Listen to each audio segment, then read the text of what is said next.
नमस्कार दोस्तों, आप सभी का स्वागत है मेरे YouTube channel SS study talk में। चलिए अपन जो अपना बिंदु चल रहा था समास का, हिंदी व्याकरण में अपना बिंदु जो था समास, और उसी समास में अपन जो है आज पढ़ने वाले हैं। एक अपना जो था वो पहले अपने समास के बारे में पढ़ लिया था, उसके भेदों के बारे में पढ़ लिया था।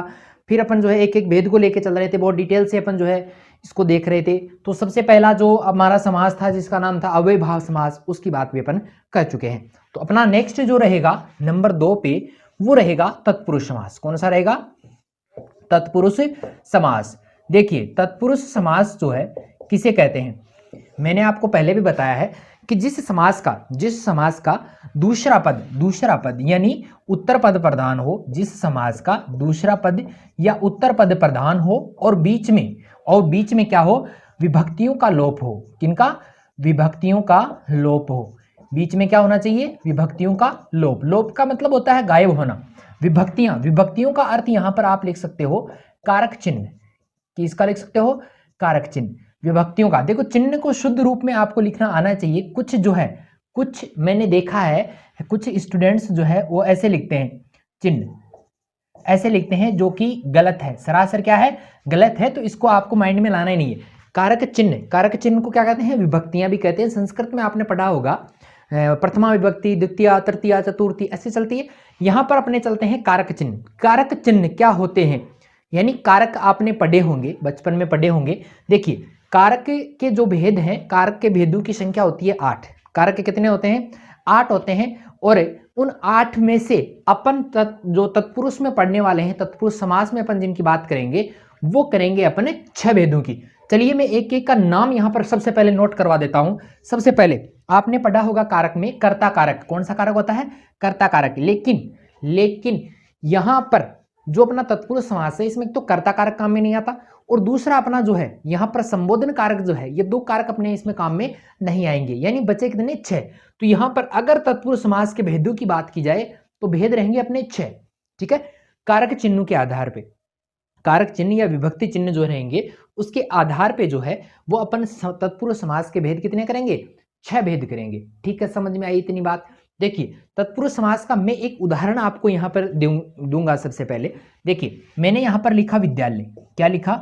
विद्यालय। अब विद्यालय जो शब्द है वो 10 शब्दों से मिलकर बना है, विद्या प्लस आलय। तो यहां पर ये तो हो गया समास, या जिसको सामासिक पद कहते हैं, समास या जिसको सामासिक पद कहते हैं, ये तो वो बात हो गई। ठीक है। इधर अगर बात करें समास विग्रह की, तो देखो सबसे पहला शब्द क्या है? विद्या। सबसे पहला शब्द क्या है? विद्या। अब विद्यालय में होता क्या है? विद्या के लिए क्या बना होता है? भवन बना होता है। तो यहां पर मैं लिखूंगा विद्या के लिए आलय। विद्या के लिए आलय। आलय का मतलब होता है घर भवन।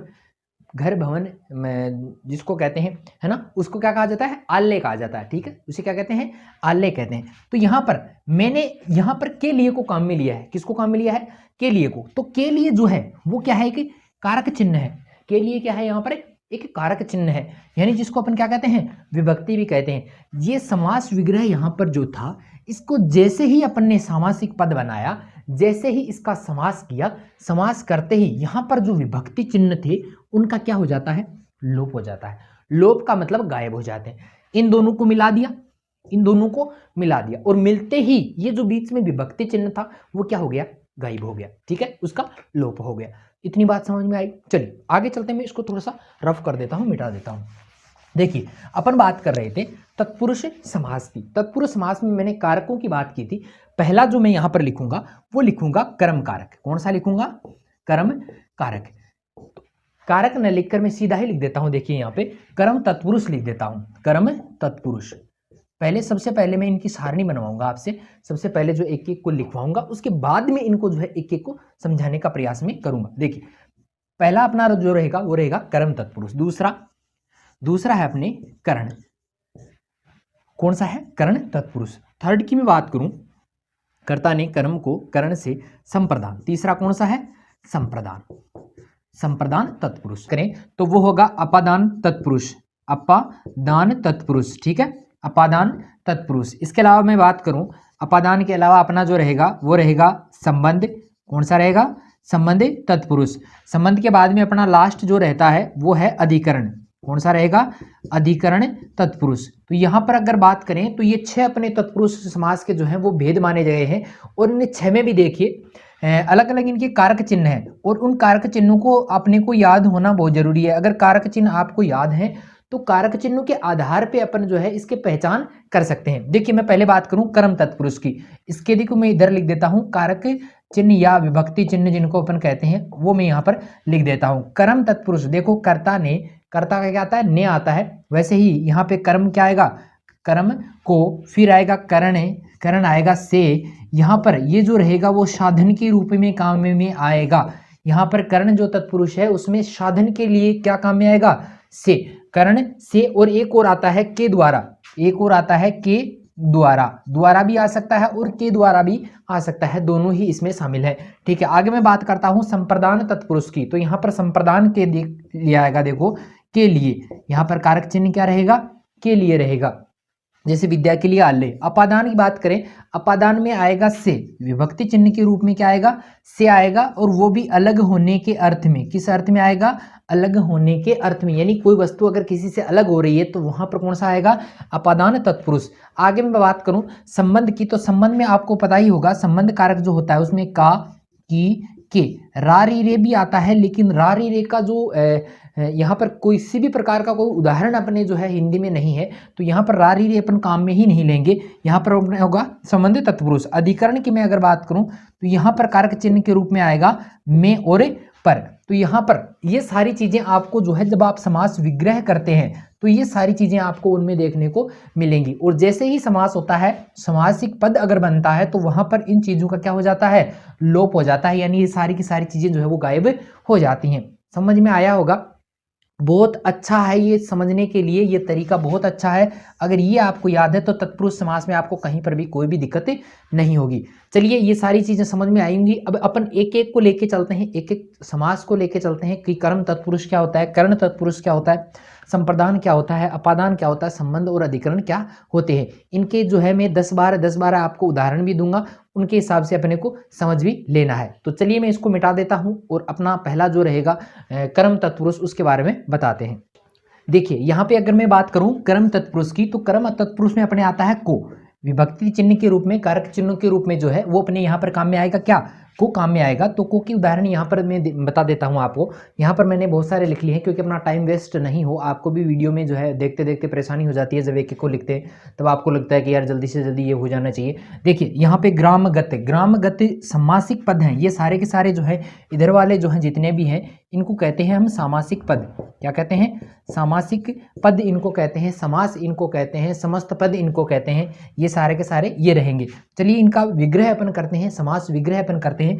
तो ग्रामगत तो क्या होगा ग्राम को गत, क्या होगा ग्राम को गत, इसका उदाहरण जो समास विग्रह है वो रहेगा। अगर मैं बात करूं स्वर्ग प्राप्त तो क्या होगा स्वर्ग को प्राप्त, तो बीच में देखो सबके सबके क्या आ रहा है बीच में को आ रहा है, गत यानी होता है जाना, प्राप्त यानी प्राप्त करना होता है। आदर्शोन्मुख क्या होगा आदर्श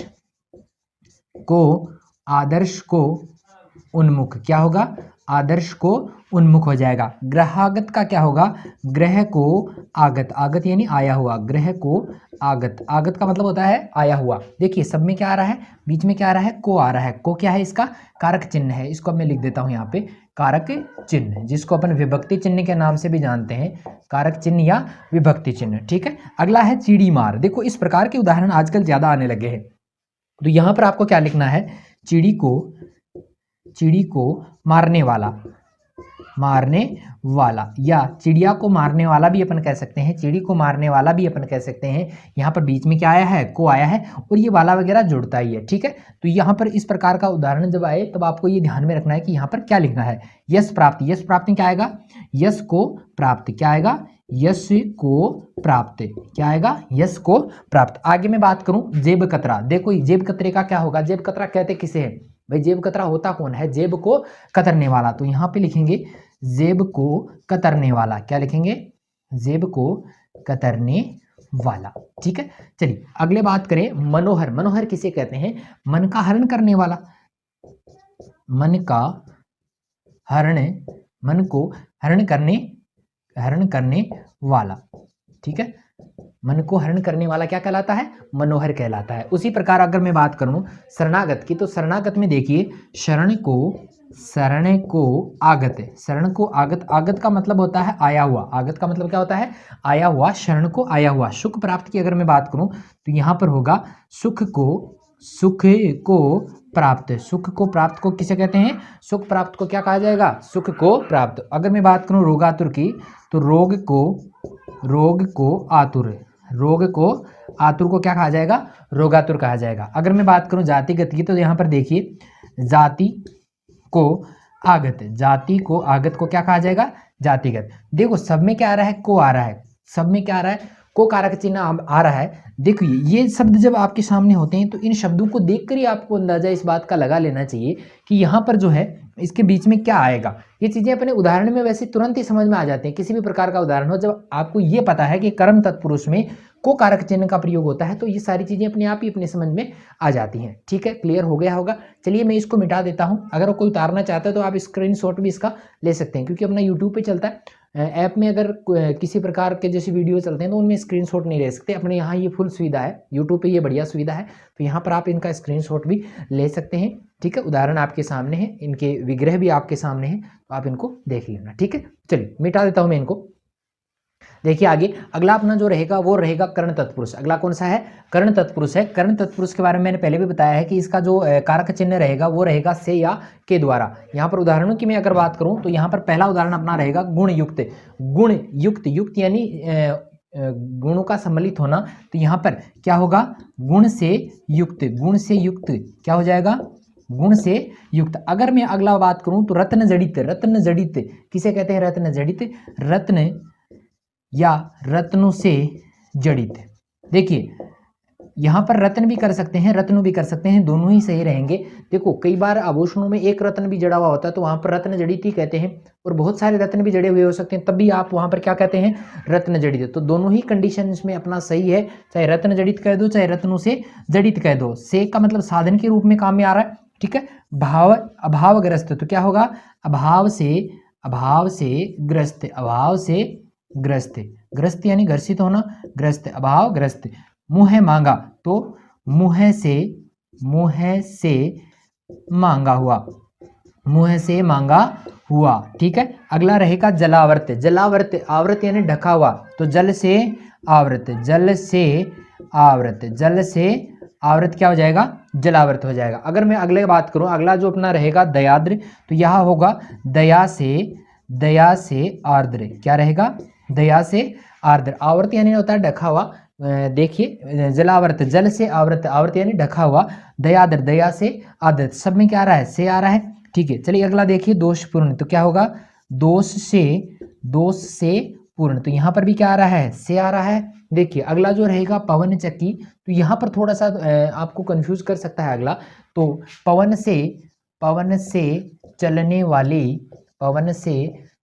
वाली चक्की, क्या होगा, पवन से चलने वाली चक्की। यहाँ पर भी इससे आया है, लेकिन ये भी एक्स्ट्रा इसका रहेगा, इसका यही रहेगा, से इसमें आया है, इसलिए यहाँ पर कौन सा समास हो जाएगा, कर्ण तत्पुरुष समास। आगे मैं बात करूं बैलगाड़ी, बैलगाड़ी कहते किसे हैं, कौन खींचता है उसको, तो यहाँ पर होगा बैल से चलने वाली गाड़ी, बैल से चलने वाली गाड़ी या बैल से खींची जाने वाली गाड़ी भी अपन इसको कह सकते हैं, वो कहती है बैलगाड़ी। आगे मैं बात करूं भयभीत का क्या होगा, भय से भीत, भयभीत का क्या होगा, भय से भीत हो जाएगा। भूखमरा की अगर मैं बात करूं तो यहाँ पर होगा भूख से मरने वाला, भूख से मरने वाले को क्या कहा जाता है, भूखमरा कहा जाता है, भूख से मरने वाला।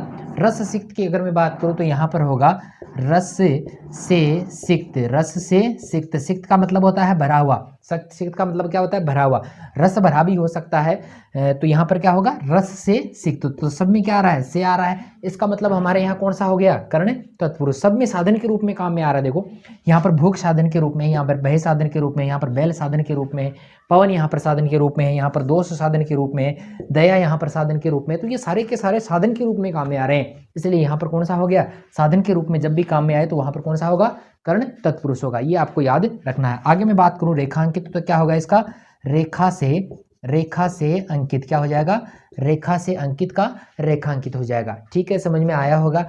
इन उदाहरणों को आपको याद रखना है, इन्हीं उदाहरणों के माध्यम से आप जो है और भी बहुत सारे कर सकते हैं। जैसे कई बच्चे कह रहे हैं कि द्वारा वाला नहीं बताया, तो यहाँ पे मैं बता देता हूँ।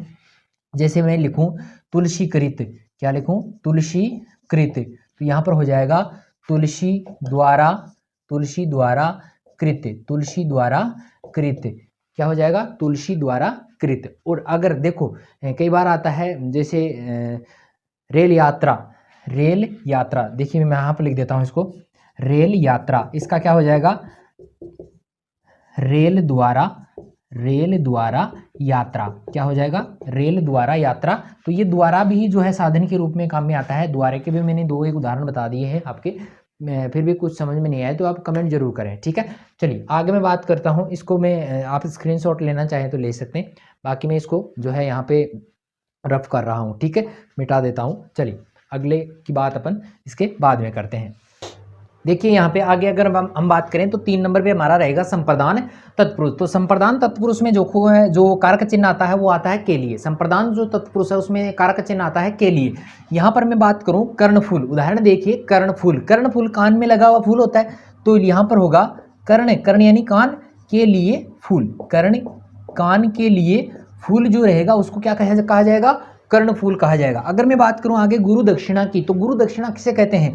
तो यहाँ पे होगा गुरु के लिए, गुरु के लिए दक्षिणा, गुरु के लिए दक्षिणा जो रहेगी वो रहेगी गुरु दक्षिणा, ठीक है। यहाँ पर भी क्या आ रहा है? के लिए आ रहा है, यहाँ पर भी के लिए आ रहा है। गौशाला, गौशाला में क्या होती है? गायें होती हैं, तो गौ के लिए शाला, गौशाला किसके लिए बनाई हुई होती है? गौ के लिए शाला, भाई गायों के लिए बनाई हुई होती है, मनुष्य थोड़ी ना रह सकते हैं वहाँ पे।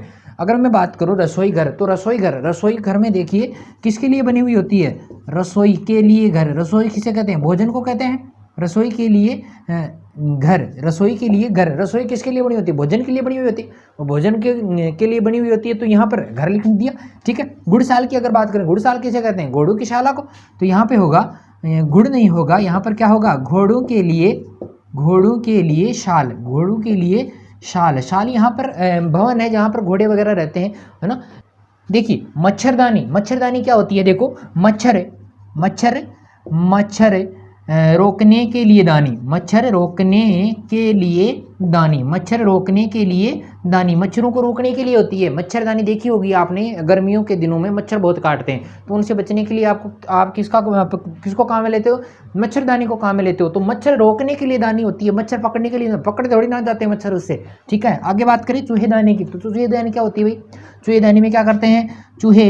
चूहे पकड़ने, चूहे पकड़ने के लिए दानी, चूहे पकड़ने के लिए दानी, यानी जाली होती है, ये भी जाली होती है, ये भी जाली होती है, इसलिए दानी दोनों में क्या आया है? दानी दानी आया है, ठीक है, समझ में आया होगा। फिर भी देखिए आगे अगला जो रहेगा छात्रावास, छात्र आवास यानी छात्रों के लिए, छात्र कोई भी हो सकते हैं, छात्र या छात्राओं के लिए दोनों रहेगा, छात्रों के लिए, छात्रों के लिए आवास, आवास किसे कहते हैं? घर को कहते हैं। आवास है, भवन है, सदन है, आलय है, ये सारे के सारे क्या होते हैं? एक ही है, पर्यायवाची शब्द ही हैं। आगे मैं बात करूँ रेल भाड़ा, किसे कहते हैं? रेल भाड़ा भाई, रेल के लिए भाड़ा, अरे रेल किसे कहते हैं? रेल के लिए भाड़ा, रेल के लिए भाड़ा, वो रेलगाड़ी वाला उदाहरण आगे पूछूंगा कि रेलगाड़ी का संधि समास विग्रह क्या होता है, बहुत बच्चे कंफ्यूज होते हैं। अगली बात मैं करूँ रोकड़ बही की, तो रोकड़ बही किसे कहते हैं भाई? तो रोकड़ के लिए, रोकड़ के लिए, रोकड़े मिलेंगे तब जाके बही बनेगी, तो रोकड़ के लिए बही, रोकड़ के लिए बही, रोकड़े मिलेंगे ना, मिलेंगे सब, रोकड़े तो किसको पसंद नहीं है, सबको पसंद है। आगे मैं बात करूँ स्नान घर की, देखिए स्नान घर क्या होता है? किसके लिए काम में लेते हो? स्नान के लिए लेते हो ना, अभी तो ठंड में तो जाया ही नहीं जाता होगा ना, स्नान के लिए घर, स्नान के लिए घर। बहुत तकलीफ होती होगी आपको ठंड में नहाते समय, है ना। देखो बच्चे कैसे सुस्त बैठे हुए हैं सारे के सारे। आगे मैं बात करूं हथकड़ी की, तो हथकड़ी किसे कहते हैं भाई? पुलिस वाले डालते हैं ना बहुत ही हथकड़ी, तो किसे कहते हैं? हाथ के लिए, हाथ के लिए कड़ी जो होती है ना उसी को कहते हैं हथकड़ी। ऐसा काम ही क्यों करते हो जिसके कारण इसकी जरूरत पड़े, इसके ऐसा काम ही क्यों करो जिसके कारण इसकी जरूरत पड़े, नहीं पड़नी चाहिए, ठीक है ना, ध्यान रखना अपना। हवन सामग्री, हवन सामग्री, देखो हवन, हवन में, हवन के लिए सामग्री, हवन करवाया क्या कभी? हवन के लिए सामग्री, सामग्री महाराज पंडित जी देते हैं ना आपको बड़ी सी लिस्ट बना के कि भाई ये सामग्री ले आओ, आपके घर में क्या करवाना है? हवन करवाना है, तो हवन के लिए क्या चाहिए? सामग्री चाहिए। आगे मैं बात करूं, आप रोज जो पढ़ते हो समाचार पत्र, कैसे कहते हैं भाई? तो समाचार पत्र किसे कहते हैं? समाचार के लिए पत्र, किसे कहेंगे? समाचार के लिए पत्र, समाचार पत्र, समाचार के लिए पत्र। पत्रों को क्यों मंगाते हो रे? समाचार, समाचार लेने के लिए मंगाते हो। क्यों मंगाते हो? समाचार लेने के लिए, कि समाचार आए हैं, पहले क्या गठित हुआ था, उन सब के लिए अपने को क्या चाहिए? पत्र चाहिए। क्या आता है घर में? पत्र आता है, इसलिए क्या हो गया? समाचार पत्र। ठीक है, सारी चीजें समझ में आई होंगी। बहुत सरल है ये, के लिए तो सबसे सरल है, कुछ भी सोचना नहीं पड़ता। जैसा है, अगर आपको दो शब्द अलग करने आते हैं तब दिक्कत ही नहीं है। ठीक है, कहीं पे भी दिक्कत नहीं है, यहाँ पे तो बहुत सरल है ये चीज। अगर मैं बात करूँ तत्पुरुष समास में, अगर मैं बात करूँ इस समास में भी ये सबसे सरल है। तत्पुरुष समास में संप्रदान तत्पुरुष जो है वो सबसे सरल है। दिक्कत है भाई? नहीं होगी ना? नहीं होगी दिक्कत। बच्चे ऐसे पढ़े हैं ही नहीं कि इनको दिक्कत हो। चलिए यहाँ पे मैं इसको मिटा देता हूँ, अगला यहाँ पे मैं लिख लेता हूँ, उदाहरण भी छाप देता हूँ। ठीक है, स्क्रीनशॉट लेना चाहो तो ले लो। देखिए यहाँ पे अगर अगले तत्पुरुष समास की बात की जाए तो वो रहेगा अपने लिए अपादान तत्पुरुष। अपादान का मतलब होता है, अपादान में जो कारक चिन्ह आता है वो आता है से, अपादान में जो कारक चिन्ह आता है वो आता है से, और ये जो से आएगा वो आएगा अलग होने के अर्थ में, यानी एक वस्तु दूसरी वस्तु से क्या होगी? अलग होगी। जहां पर भी अलग होने का भाव हो वहां पर कौन सा होता है? अपादान तत्पुरुष समास होता है। देखिए इसमें क्या होता है, पहले लिखा है आशातीत, आशातीत, आशातीत, तो इसका अर्थ ये रहेगा आशा से, आशा से अतीत, आशा से अतीत, अतीत यानी बीता हुआ, आशा जो बीत गया उसकी आशा कैसे की जा सकती है? जो बीत गया उसकी आशा कैसे की जा सकती है? इसका मतलब ये क्या हो रहा है? दोनों अलग हो रहे हैं, ये दोनों चीजें क्या है? अलग अलग हैं। अतीत, आशा, अतीत के बारे में सोच के अपन को इसी चीज की आशा नहीं कर सकते, तो यहाँ पर आशा अतीत क्या हो जाएगा? अपादान तत्पुरुष। आगे मैं बात करूं ऋण मुक्त, क्या हो जाएगा? ऋण से मुक्त, ऋण से मुक्त। ठीक है, एक से अपने पहले भी आया था, वो आया था कर्ण तत्पुरुष में, एक से पहले भी आया था वो कर्ण तत्पुरुष में था, वो वहां पर साधन के रूप में काम में आ रहा था। वहां पर किसके रूप में काम में आ रहा था? साधन के रूप में काम में आ रहा था। लेकिन यहाँ पर जो आया है वो साधन के रूप में ना आकर दो वस्तुओं के अलग होने के अर्थ में आएगा। जैसे यहाँ पे ऋण से अलग हो रहा है भाई, ऋण था, कर्जा था, उससे अलग हो गया, मुक्त हो गया, तो बीच में से आ गया, तो ये अलग होने के अर्थ में है। कार्य मुक्त में क्या होगा? कार्य से, कार्य से मुक्त, क्या हो जाएगा? कार्य से मुक्त हो जाएगा। अगर मैं काम चोर की बात करूं तो यहां पर आएगा काम से, काम से जी चुराने वाला, काम से जी चुराने वाला, काम से जी चुराने वाले को क्या कहा जाता है? काम चोर कहा जाता है। क्या कहा जाता है? काम चोर कहा जाता है। तो यहाँ पर भी से आया है, यहाँ पर मन नहीं लग रहा, अलग हो रहा है। क्या हो रहा है? अलग हो रहा है। अलग होने का जहां पर भाव हो वहां पर कौन सा होता है? अपादान तत्पुरुष होता है। अगर मैं बात करूं आगे कर्मागत की, तो कर्म से आगत, क्या होगा? कर्म से आगत, कर्म से आगत। आगे बात करें गुण रहित, तो क्या होगा? देखो गुण रहित का जो है, गुण से रहित भी कर सकते हो और गुणों से रहित भी कर सकते हो, गुण से रहित भी कर सकते हो और गुणों से रहित, रहित यानी गुणों के बिना। ठीक है, तो यहाँ पर ये भी जो है आपको याद रखना है। आगे मैं बात करूं जन्मांध की, तो इसका क्या होगा? जन्म से, जन्म से अंधा, जन्म से अंधा जो रहेगा वो रहेगा जन्मांध। तो इसमें ये अलग हो रहा है, ये अलग हो रहा है जन्म से अंधा। ठीक है, आगे बात करें देश निकाला, देश से बाहर निकाला जा रहा है, तो देश से, देश से निकाला, क्या होगा? देश से निकाला। आगे बात करें दोष मुक्त की, तो होगा इसका दोष से, दोष से मुक्त हो जाएगा, तो दोष मुक्त। धर्म विमुख का क्या होगा? क्या होगा भाई? धर्म से विमुख, धर्म विमुख का क्या होगा? धर्म से विमुख। आगे बात करें पथ भ्रष्ट की, तो क्या होगा? पथ से भ्रष्ट, क्या हो जाएगा? पथ से भ्रष्ट हो जाएगा। भाग्यहीन का क्या होगा? भाग्य से हीन, भाग्य से हीन हो जाएगा। आगे बात करें लोक भय की, तो क्या होगा? लोक से भय, लोक से भय का क्या हो जाएगा? लोक भय हो जाएगा। बहुत सरल उदाहरण है, ध्यान ये रखना है कि ये एक दूसरे से अलग होना जहां पर पाया जाए वहीं पर ही अपादान होगा, अन्यथा अपादान नहीं होगा। वहां पर कर्ण तत्पुरुष भी हो सकता है, क्योंकि से का प्रयोग तो किसमें किया जाता है? कर्ण तत्पुरुष में भी किया जाता है। चीजें सारी समझ में आई होंगी। ऋण किसी भी रहा नहीं होगा, कार्य से आप मुक्त हो गए होंगे, नहीं हुए होंगे, कार्य में लगने वाले हो। ठीक है, ध्यान रखना है ऐसी बातों का। चलिए यहाँ पे ये सारे उदाहरण हैं, आप इनका स्क्रीनशॉट ले लें ताकि आगे भी जो है और भी उदाहरण आपको बताए जा सकें। ठीक है, तो यहाँ पर मेरी क्लास जो है आज काफ़ी लंबी हो गई है मेरे ख्याल से, क्योंकि ज़्यादा लंबा वीडियो आप देखते नहीं हैं, तो इतना काफ़ी होगा मेरे ख्याल से आप लोगों के लिए। तो यहाँ पर मिलते हैं फिर एक नई वीडियो के साथ में, तब तक बने रहिए हमारे साथ इसी तरह से, और ज़्यादा से ज़्यादा आप जो है लाइक करें, अपने मित्रों के साथ इसको शेयर करें, ताकि और भी जो अपने स्टूडेंट्स हैं उनको इसका लाभ मिल सके और इसके अलावा मैं बात करूँ तो अगर आप मेरे यूट्यूब चैनल पे नए हैं तो भी सब्सक्राइब कर लो भाई, क्योंकि आपका कुछ जाता तो है नहीं ना सब्सक्राइब करने में।